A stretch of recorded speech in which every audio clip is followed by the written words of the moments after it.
The email didn't say, "Mom." It said, "Benjamin and Kate invite you to their wedding ceremony." That was all.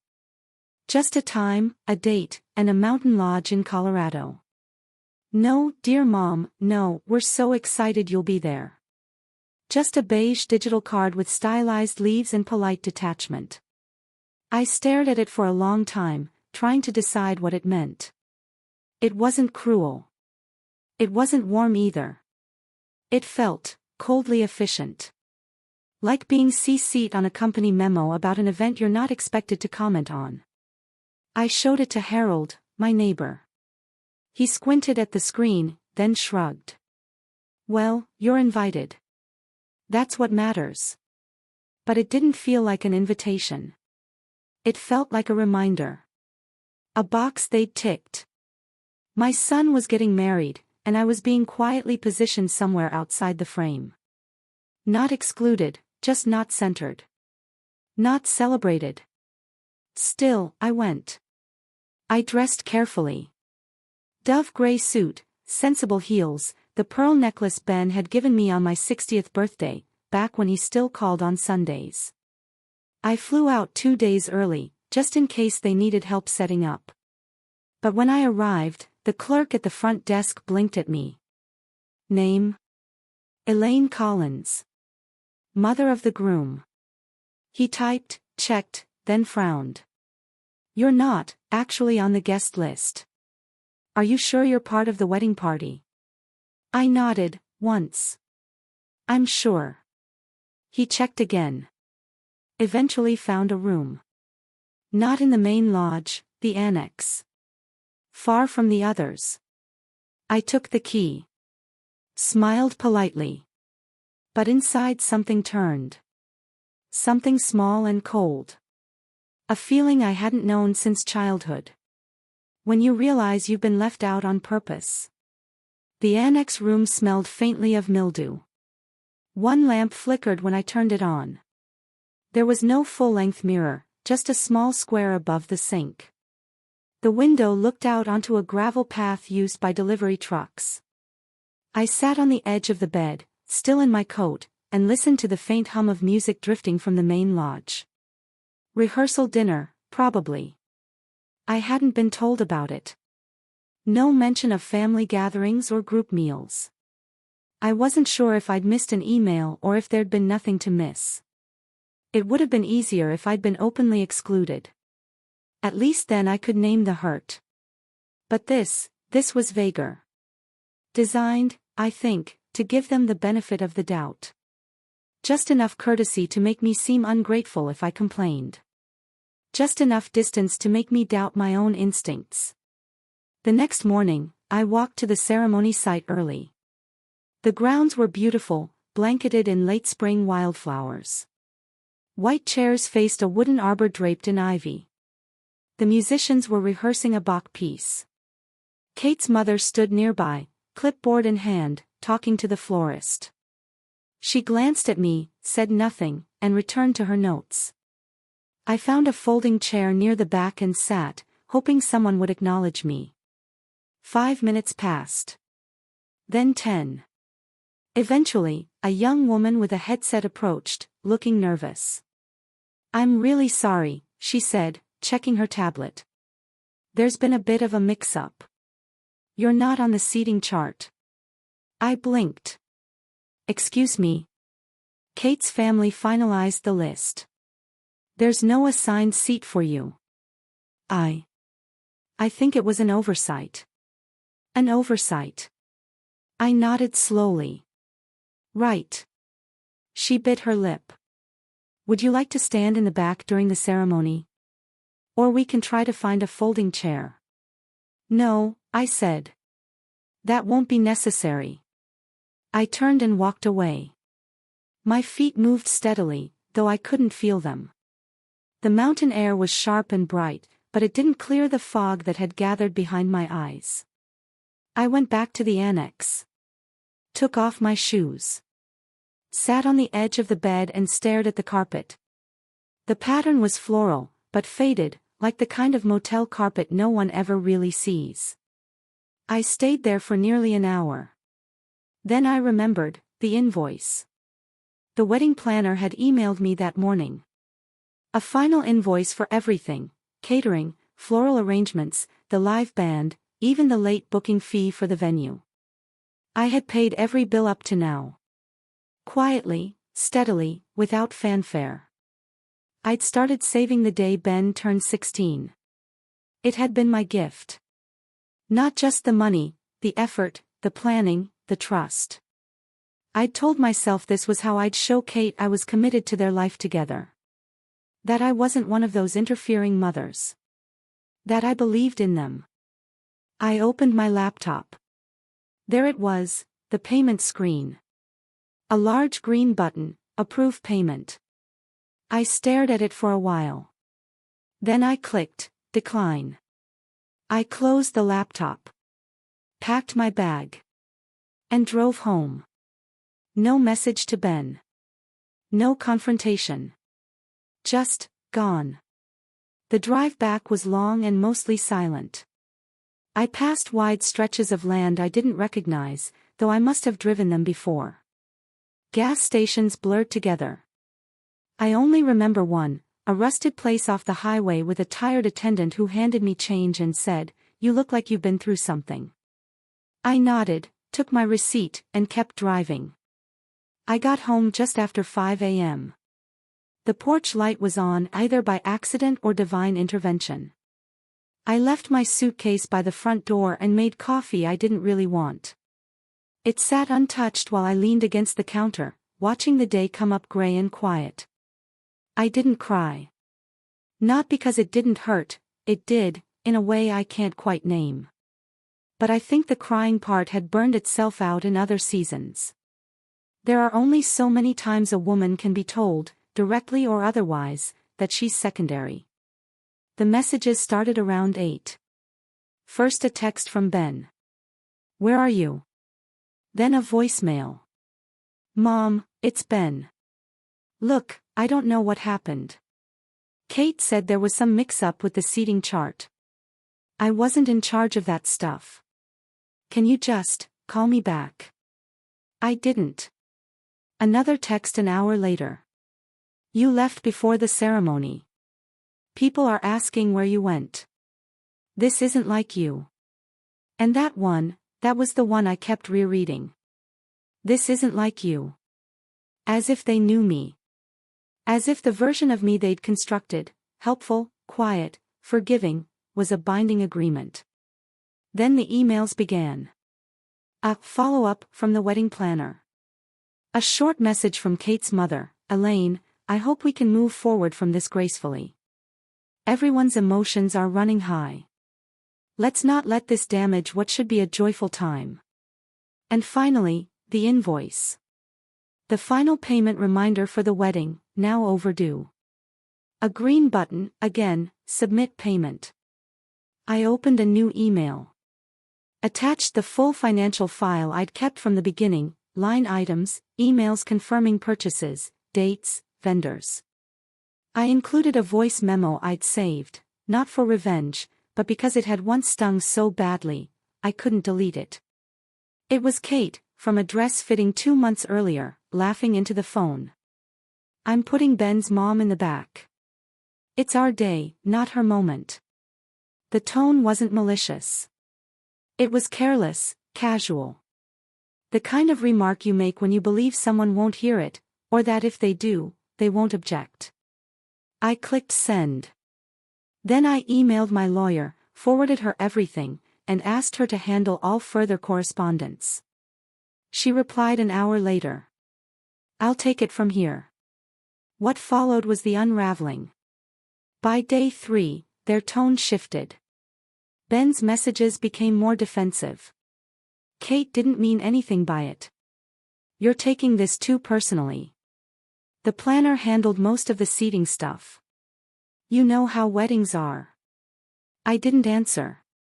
He tried again the next day. "I'm caught in the middle here, Mom. Please don't punish us for something I didn't even do." But he had done it. Not the planning, the watching. The silence. The way he looked down when I arrived, the way he said nothing when I stood alone. I think he knew. I think he'd known for a long time that Kate didn't care for me, and he chose not to make that his problem. Kate's family escalated. I received a formal letter from their attorney, accusations of financial sabotage, emotional damages, public embarrassment. It was dramatic, filled with language meant to intimidate, willful disruption, breach of verbal agreement, intent to harm reputation. I printed it out. Slipped it into a folder labeled "Insults Disguised as Concern." Then forwarded it to my lawyer. She called me 2 days later. Her voice was calm. "I've drafted a response. It includes receipts, documentation, and the audio. We'll remind them that verbal agreements mean very little when the written ones all fall in your favor. Let them bluff. What happens if they go to court? They won't. They're banking on shame, not law." Shame. That was the oldest trick in the book, wasn't it? Convince the woman she's overreacting. That the price of dignity is disruption. That silence is the higher road. That forgiveness, not accountability, is the marker of grace. But I was done apologizing for being inconvenient. And I knew that silence hadn't protected me the first time. It had only made me easier to overlook. On the 5th day, I went to the garden. I hadn't touched it in weeks. The herbs had bolted. The lavender had gone leggy. But something about the pruning helped. There's a strange clarity in cutting back what no longer serves. You feel guilty for a moment, then relieved.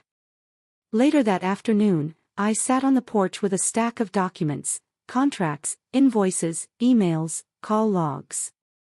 Everything I had spent the past year building, quietly, behind the scenes.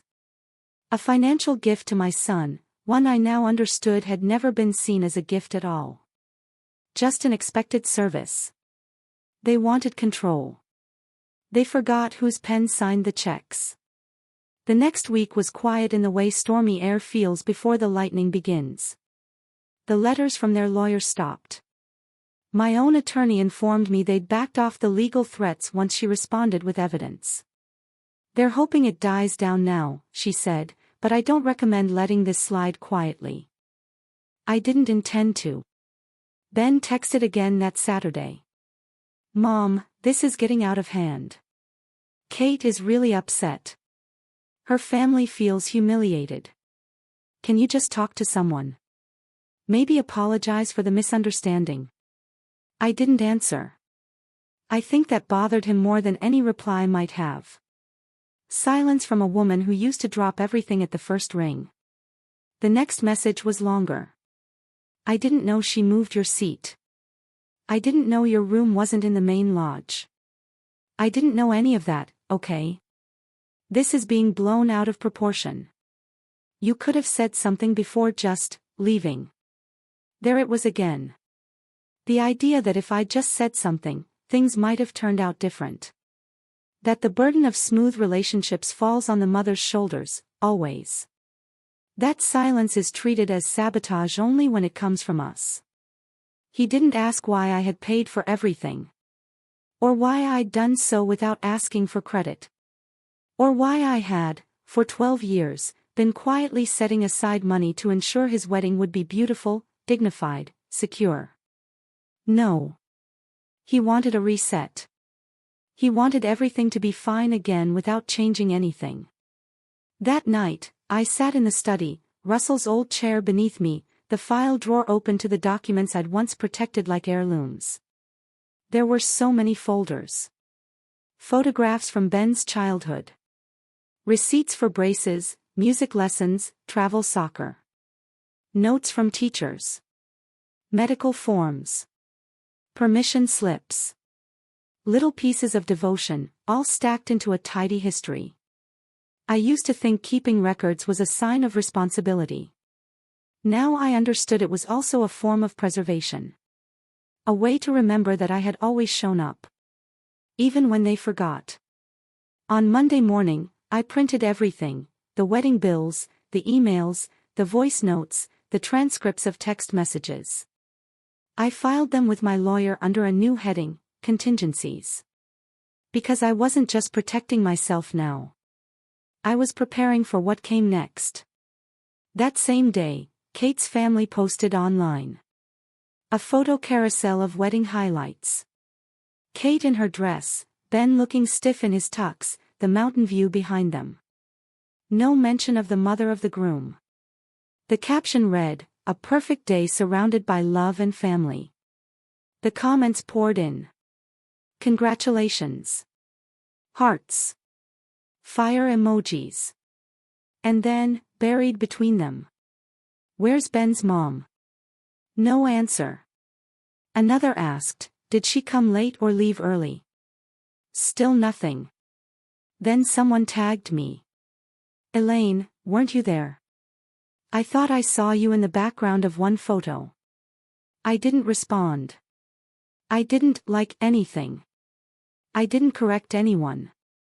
Let the silence do its work. By Friday, I received another text from Ben. This is getting out of hand. Kate's aunt says you're spreading rumors. You've made us look bad in front of her entire family. Why are you doing this? Doing what? I thought. Breathing. It wasn't me who told her guests I was an afterthought. It wasn't me who posted curated lies and called it family. But still, I didn't reply. Instead, I sent one last package to my attorney, a flash drive with backups of everything. She called the next morning. This is more than enough, Elaine. If they push again, we'll file first. I don't want a war, I said. But I do want a record. You already have one. What's next? I didn't answer her directly. Because something else had begun to stir, not just the desire for defense, but the need for renewal. 2 weeks after the wedding, I walked downtown past the cafe where I used to meet friends, past the bookstore that still had my name on their holiday mailing list. I stopped in front of a storefront I hadn't noticed before. It was small. A renovated event space with whitewashed brick, exposed beams, and a hand-lettered sign in the window, now booking fall and winter gatherings. The owner, a woman named Marina, welcomed me in. She wore linen and silver earrings, and her voice had the kind of calm that makes you feel seen without being inspected. We talked. I told her I didn't have a date in mind, but I had an idea. I want to host something, I said. Not a celebration. A gathering. For women like me. She didn't ask what that meant. Just nodded. Do you have a name for it? I thought about it for a long time. Then smiled. Yes, I said. We'll call it the other table. I hosted the dinner 2 weeks later in a small event space just off Main Street. Nothing fancy.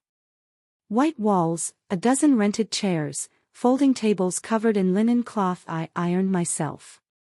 No staff, no photographer. I brought ceramic plates from home. A few women offered to bring food. Others just asked what time to show up. Everyone came on time. There were 23 of us that evening. Some I'd known for years, neighbors, a woman I worked with decades ago, another from church I'd sat beside for months but never spoken to outside of services. The rest were names passed quietly from one woman to another. Women who, for one reason or another, had been moved to the margins. Some had been excluded from weddings, or left out of birthday parties they once planned. Some had been told they were too emotional. Others, too quiet. One woman told me she hadn't been invited to her own son's retirement dinner. They told her it was just for the guys. There was no agenda that night. No speeches. No explanations. We served lasagna, salad, a tray of roasted vegetables. Someone brought chicken. Someone else brought cake. A few women brought nothing but a bottle of wine and a tired smile. That was more than enough. We sat together and talked. Not about what we'd been through, at least, not at first. We talked about books, about the tomatoes that wouldn't ripen this year, about the funny way the city changed its trash pickup schedule. One woman said she hadn't sat at a table where no one asked her to get up and refill something in over 15 years. That comment got a quiet laugh from around the room, but no one argued. It wasn't a protest. I didn't plan it to make a statement. I didn't even mention Ben. This wasn't about him anymore. It was about us. About the way women are expected to absorb disappointment without disrupting the mood. About how often we're included as a courtesy, not a priority. About how invisibility doesn't always come with cruelty, sometimes it's soft, polite, and impossible to name. Later in the evening, when plates were pushed back and hands were curled around mugs of tea or glasses of wine, the stories came more freely. One woman said her daughter-in-law hadn't let her hold the baby at the christening. Another said her son had remarried and didn't tell her until after the honeymoon. One had been asked to pay for her granddaughter's dance lessons but wasn't invited to the recital. We didn't say these things like complaints. We said them like facts. Like weather. And then, when the room had gone quiet for a while, I stood. Not with intention. Just because I felt I should say something before the night ended. I didn't plan this to fix anything, I said. There are things in my life that won't be fixed. I didn't look at anyone in particular, but I felt their attention. I spent a long time thinking that if I stayed useful, I'd stay wanted. That if I helped enough, stayed quiet enough, was generous enough, I wouldn't be left behind. Someone across the table nodded. She looked about my age, maybe a little older. But what I've realized is, sometimes people don't discard you all at once. They just stop seeing you. And by the time you notice it, they've already replaced the idea of you with something easier to manage. That line stayed in the air for a while. I didn't mean it to be profound. It just felt true. I've spent so many years giving people the benefit of the doubt. Trying to understand their side of things. But I never asked if they tried to understand mine. That part one said slower. Not for emphasis, but because the word surprised me. I don't want pity. I don't need an apology. What I needed was a place to sit. Not in the back. Not at the kids' table. Just, somewhere I didn't have to apologize for existing. I didn't say more. I sat down and poured myself a cup of coffee, which had gone cold. Someone at the end of the table raised her glass, not high, not theatrically. Just a small gesture. Someone else followed. To the women who show up anyway, someone said. I don't even know who. We all raised our glasses then. No toasts. No clapping. Just a quiet kind of respect. The kind we hadn't realized we'd missed until it was offered freely. When I got home that night, I didn't check my phone. I didn't wonder if Ben had called again, or if Kate had sent another email trying to smooth things over. I didn't open the wedding album that arrived in the mail with a sticky note that said, "Thought you might want this, Kay." I didn't need pictures of a day where I was made invisible. Instead, I made tea. Washed the few dishes I'd brought back. Sat on the back porch and watched the stars come out behind the clouds. I thought about the money I'd saved for their wedding. It's still sitting in the account. I haven't touched a penny. And I haven't decided what to do with it yet. Maybe I'll travel. Maybe I'll replace the water heater. Maybe I'll take a class. I don't know. For the first time in years, that kind of uncertainty feels less like fear and more like freedom. Ben hasn't reached out since the last message, and I don't expect he will. If he does, if he really wants to talk, I'll listen. I'm still his mother. But I'm no longer the woman who will stay silent to keep the peace. I've learned that peace built on quiet resentment is just delay. It's not real. And as for Kate, I hope her life is everything she dreamed. I mean that. But I won't be part of it anymore. Not as a shadow. Not as a liability. Not as someone to manage and explain away. I'm not angry now. Not even hurt, really. Just done. Done explaining myself. Done apologizing for needing respect. Done being invited just enough to keep me quiet. The door I used to wait by is no longer mine. This one is. And I don't need a reason to open it, or to keep it closed. 3 weeks after the dinner, I found myself sitting on the sun porch with the morning paper and a cup of coffee I hadn't reheated twice. It was quiet, not the empty kind of quiet that used to feel like waiting, but the kind that finally felt earned. The phone had stopped ringing. The lawyer hadn't called in over a week. Ben's last message still sat unanswered, half-hearted and vague. Hope you're doing okay. Let's talk sometime. I hadn't deleted it, but I hadn't responded either. There was nothing to say that hadn't already been said in the silence. I wasn't bitter. Just clear. That morning, I went through the drawer where I kept my passport. I hadn't opened it in years. The plastic sleeve still held the card rustle and I had picked up on a whim, a regional rail pass we were going to use for a trip to Portugal we never took. I ran my finger over it, surprised at how intact it still was. I hadn't thrown it out. Maybe I'd known, even then, that the time wasn't gone. Just delayed. By mid-morning I was on the phone with a travel agent. The woman on the line asked where I wanted to go and for how long. I don't know yet, I told her. Somewhere with sun. And food that doesn't come in takeout containers. She laughed. You're not the first person to ask for that. I booked a 3-week trip. 1 suitcase. No itinerary. Just time. Before I left, I visited the bank and transferred the wedding fund into a different account, one without Ben's name on it. He had never technically been a joint holder, but years ago I'd listed him as a backup contact. I removed it. A small thing, legally, but not emotionally. That money had been saved with care and intention. If it was going to be spent, it would be on something that fed me, not hollowed me out. I also sat down and rewrote my will. Not out of spite. Not to disinherit anyone. Just to be clear. I listed every asset, every policy, every account.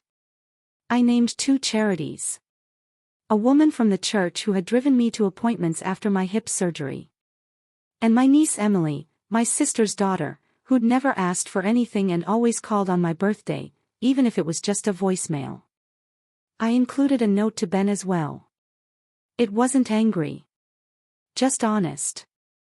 I explained why I'd made the changes. What I had hoped for. What I could no longer give.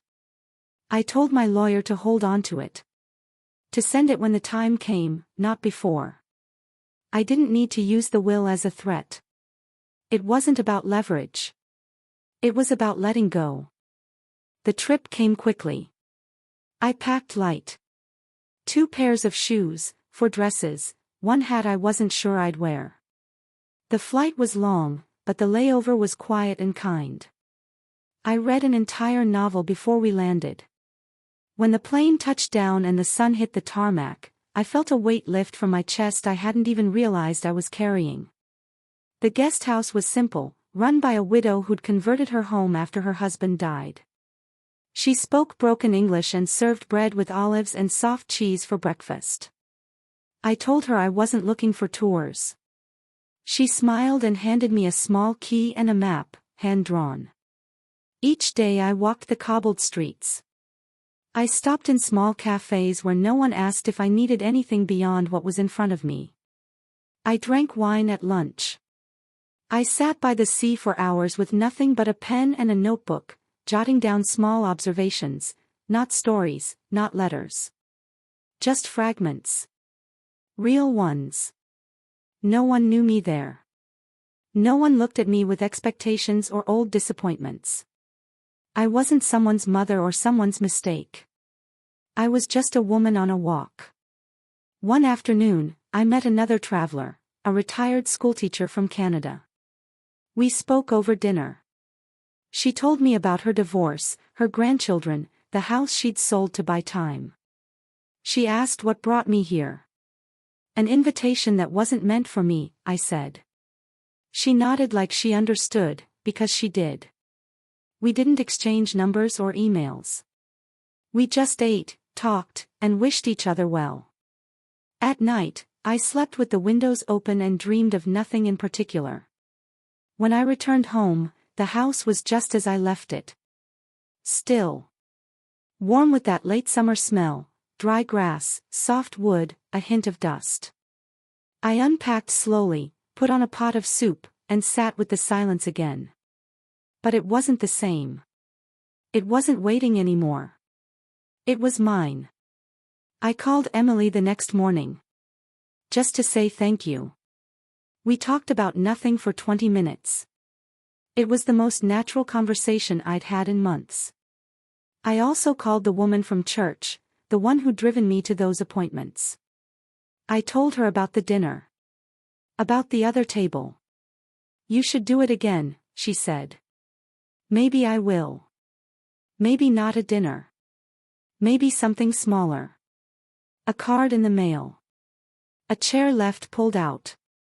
A quiet way to say, I see you. I don't need to host to matter. But I might, just because I can. The rest of the wedding money. I'm still deciding. There's a porch I've been meaning to repair. A bookstore downtown that might be closing soon. I could take another trip in the spring. I'm not in a hurry. I'm not trying to reclaim what was lost. I'm trying to stop giving away what's left. And for the first time in a long time, that feels not just possible, but right. Autumn came early that year. The first chill in the air arrived mid-September, and with it, a certain kind of quiet that seemed to settle over everything. Not heavy, not sad, just slower. I found myself noticing things again. The way the wind pressed leaves against the windows. How early the shadows stretched across the backyard. The way the floor creaked differently now that the house was all mine. I started spending more time in the back room, the one Russell had once wanted to turn into a den, but never got around to. For years it had been used for storage, stacked with bins of decorations, photos, old coats that no longer fit but couldn't be thrown out. I cleared it out over the course of a weekend. Kept what mattered. Gave away what didn't. I set up a chair, a lamp, and a small writing desk. Nothing dramatic. No reinvention. Just space. That became my morning room. I'd wake early, open the window, and sit for an hour without noise. Sometimes I wrote. Sometimes I just sat. One morning, I pulled out a notebook I'd bought in Portugal and began writing a letter. Not to Ben. Not to Kate. Not even to myself. To the woman I used to be. I didn't expect to. It just happened. It wasn't sentimental. It wasn't a eulogy. It was a kind of inventory. You gave too much, I wrote. And not because you were weak. But because you were taught that love had to be earned over and over again. I stopped. Reread the line. Then kept going. You believed if you stayed silent, they'd eventually notice the cost. They didn't. I didn't cry. I didn't want to. I just kept writing. You stayed in rooms where you weren't welcome, thinking your presence might grow on them. You gave more when they gave less. You said yes when you wanted to say, this isn't kind. You thought if you gave enough, they'd invite you to the real table. But they liked you better as background. As gratitude they didn't have to show. That's where I paused. And then wrote one last line. You know better now. I closed the notebook and didn't look at it again for days. Meanwhile, life kept happening in small ways.